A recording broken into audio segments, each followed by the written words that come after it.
Hello, this is Alex from phpacademy.org, and this is a video tutorial for the new Boston. Now, in the last example, we've looked at left joining, where we return. Let's give you an example in the SQL tab.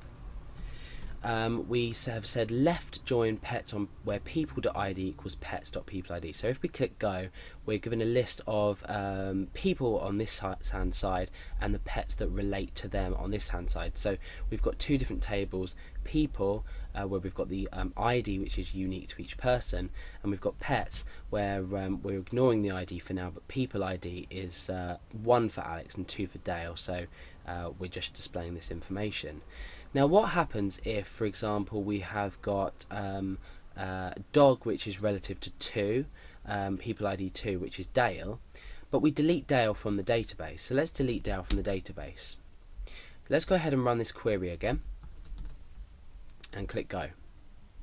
Now you can see that it's not returned, it's only returned Alex and cat and fish, because Dale now doesn't exist.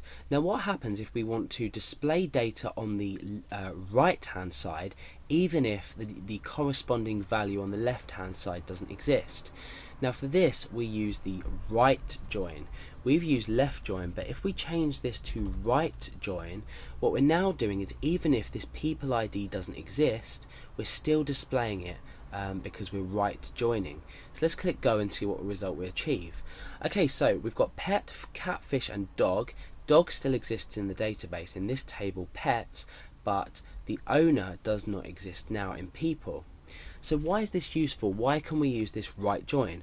Well, in this case it doesn't really make too much sense, unless we were saying, you know, the dog is now, I don't know, homeless and it's been abandoned. The user no longer exists. So it could be a pet owner's website, for example. This user might unregister, unregister, so they might delete their account, and now dog is left homeless. So that's just an example, a silly example, but I'm sure you can understand where this is going.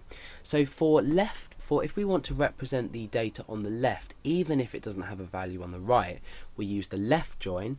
If we want to represent the data on the right hand side, even if it doesn't have a value that corresponds to it, after the on keyword on the left hand side, we still show this. So we've shown this as null. So inside PHP we can make this comparison and say that dog doesn't actually have an owner. So that's basically the difference between the left and the right hand side joins. So we use left join if we want to display data on the left, even if it doesn't exist on the right, and vice versa. With the right join we display data on the right, even if it doesn't exist on the left.